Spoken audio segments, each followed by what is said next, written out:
जय सोमनाथ महादेव, जय हनुमान दादा, जय बजरंगबली, जय मानपुणा।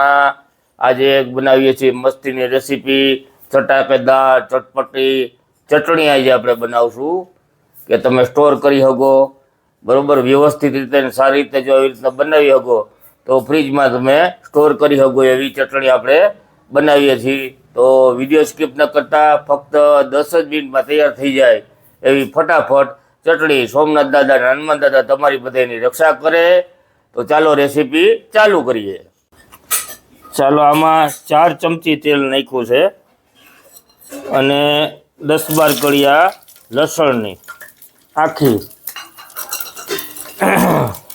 आज मस्त चटाकेदार चटणी थाय मस्तीनी आंगळा चटता रही जाओ एवी चटणी थाय। रोटली एरे खाओ અત્યારે શિયાળામાં બાજરા રોટલા એને ખાઓ મજા જ આવી જાય। આને બહુ બ્રાઉન નથી કરવાનું ને ધીમા તાએ પકાવવાનું છે 1 મિનિટ પૂરતું। આ 10-12 કળી આપણે નાખેલી છે તો ધીમે ધીમે પાકવા માંડ્યું બસ એટલું જ પકાવવાનું છે। આ 12-15 કળી છે હવે નાખી દેવાની છે આ મેં એવી રીતના સ્લાઇસ કરેલી છે ડુંગળીની। आ 6 डूंगरी है ये 6 डूंगरी आम नाखी देवानी 6 डूंगरी आंगड़ा चटता रही जाओ एवी चटनी थाय। सरखी रीते सारी रीतना बनावशो तो तमे स्टोर पण करी शकशो। जे आपणे 1 मिनिट पकावी है खाली आमा पाणीनो भाग भरे ने त्यां सुधी ज आ डूंगळीने पकावવાની છે। गुलाबी केवी नहीं करवानी हजी टूंक में 1 मिनिट जेवू हजी पकावू जोईए। तो धीमे धीमे आपणे 2 मिनिट पकावी है। जो हवे तमने देखातुं हशे कि पाणी हवे डूंगळीमांथी बरवा मांड्युं छे। बस पाणी छोड़ी नाखे डूंगळीमांथी बरवा मांडे। फूल गैसे नहीं पकाववानी धीमा गैसे पकाववानी એટલે તમારે डूंगरी बरी न जाए। खाली एमां हजी पाणी होय ने ई पाणीनो भाग ज आपणे बारवानो छे डूंगरी में। हलो हवे खड़ा मसाला 12 થી 15 तीखा तीखा एने सारी रीतना पकाववाना। पहला तीखा ने रोस्ट करवानो छे मसाला बधाय अने वधारे थई जाए आ मसाला तो तमारे राखी देवाना। એટલે ગમે આપણે ટૂંકમાં શાક કરીએ કે ગમે એ કરીએ ને તો આ મસાલો એમાં હાલે। તીખા એટલા માટે નાખીએ કે ચટણી આપણી પાકી પચાવી દે ટૂંકમાં। હવે નાખશું આખા ધાણા 2 ચમચી એ 2 ચમચી એને સારી રીતના પકવી નાખીએ। टूंकમાં શેકવાના છે મસાલાને એ શેકવાના। જો તમને અવાજ આવવા માંડ્યો છે થોડો થોડો। હવે નાખી દેવાની 1 આખી ચમચી જીરું એ જીરું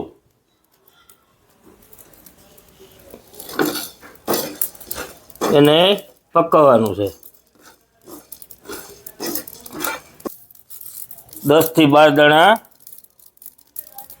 मेथी वधारे नहीं लाई तमने पचवी दिए वहमी न लागे चटणी एम अपनी देसी काठियावाड़ी भाषा में। गैस ने कर देवानो बंद नाने जो 1 ग्लास पाकी गयो बधु आने जवा दे नीचे ठरवा मूकी दे बधु थई गयो रेडी। आपणे डूंगળી सातड़ी थी ने एमां तेल टोटल 1.5 चमची जेवुं छे। एमां आखी चमची राई राई 1 चमची राई राई चटकी जाए पछी अर्धी चमची जेवुं जीरुं आखुं जीरुं गैस कर नाखवानो धीमो।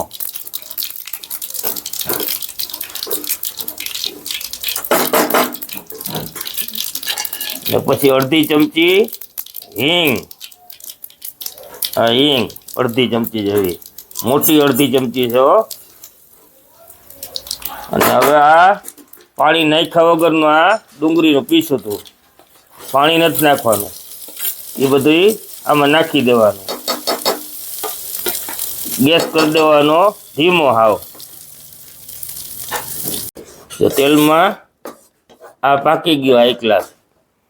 હવે જે આપણે આ ગ્રેવી કરી હતી ને એનું જે આ ટૂંકમાં પાણી નાખ્યા વગરનું નાખ્યું હતું એ જ પાણી આમાં થોડુંક નાખી દેવાનું અને એને સારી રીતના હલાવી નાખવાનું. હવે આ પાણી થોડુંક બળે ત્યાં સુધી ધીમા તાએ ખાલી 1 મિનિટ પકાવવાનું છે. હવે એમાં નાખી દે હું આપણે 1 ચમચી જેટલું ચીલી ફ્લેક્સ. એટલે આ સ્પાઇસી ચટણી થાય, શિયાળામાં ઠંડી ઉડાડી દે એવી ચટણી, શિયાળામાં ઠંડી ઉડાડી દે એવી ચટણી, અને આંગળા ચાટતા રહી જાવ ને એવી ચટણી થાય. એટલે ખાલી 1 જ મિનિટ અને હમણાં પાણી ભરી જાય એટલે આપણે પકાવીએ ત્યાં સુધી. હજી આપણે ખડા મસાલા કર્યા હતા એવા દરદરા પીસી નાખ્યા આપણે. એની ટૂંકમાં વધે એટલે મેં તમને કીધું વધારે થાય તો રાખી દેવાનું. એ 2 ચમચી જેવો, એટલે આનો સ્વાદ મસ્ત આવે. આ બધાને ભેળવી દેવાનું. વિડીયો સ્કીપ ન કરતા હો, હજી બાકી છે. વિડીયો પૂરો જોજો. તમે વિડીયો તો જોવો છો અમારા, પણ સબસ્ક્રાઈબ નથી કરતા તો પ્લીઝ સબસ્ક્રાઈબ કરતા રહેજો, હજી બાકી છે. ચાલો જા 1.5 ચમચી કાળા તલ છે, હવે તડકો મારવાનો છે. 1.5 ચમચી કાળા તલ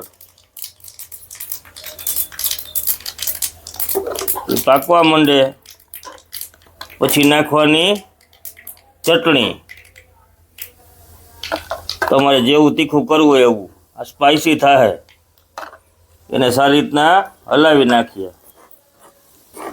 1.5 ચમચી જેવી મેં તીખી ચટણી નાખી છે. તો કેવી મજા આવે એવી ચટણી, ઠંડી ઉડાડી દે ને. વિડીયો સ્કીપ ન કરતા, હજી બાકી છે. આ તડકો થઈ ગયો રેડી આપણો. હવે સીધો હાંચીથી લઈ અને આમાં માથે નાખી દેવાનું.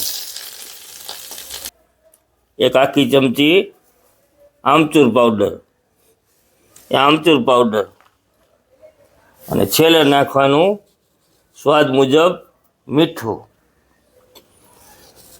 છેલ્લે હાવ. હવે આ બધું ભેળવી દેવાનું. થઈ ગઈ ને ચટપટી ચટણી આ ગ્લાસ. આવી રીતના 1 મિનિટ હલાવવાની છે.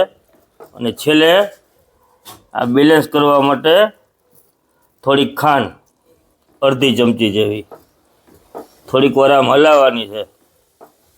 રેસીપી આપણે પૂરી કરીએ છીએ. તો જય અન્નપૂર્ણા માતાજી, જય સોમનાથ મહાદેવ, જય હનુમાન દાદા, જય બજરંગબલી. સોમનાથ દાદા અને હનુમાન દાદા તમારા બધાનું સારું કરે. જો અમારી કંઈ ભૂલચૂક થઈ હોય તો અમને માફ કરજો. અને અમારી રેસીપી જો તમને સારી લાગી હોય તો અમારી ચેનલને લાઈક કરજો, શેર કરજો, સબસ્ક્રાઈબ કરજો, ફોલો કરજો, અને બેલ આઇકન દબાવી દેજો. બાજુમાં બેલ આઇકન હોય ને સબસ્ક્રાઈબરની બાજુમાં, એને દબાવી દો ને ઓલ લખેલું હોય એને દબાવી દેવાનું. એટલે નવા નવા વિડીયો, જે નવી નવી રેસીપી અમારી આવે એ તમને જોવા મળે. તો આવજો, bye bye, good bye, lots of love.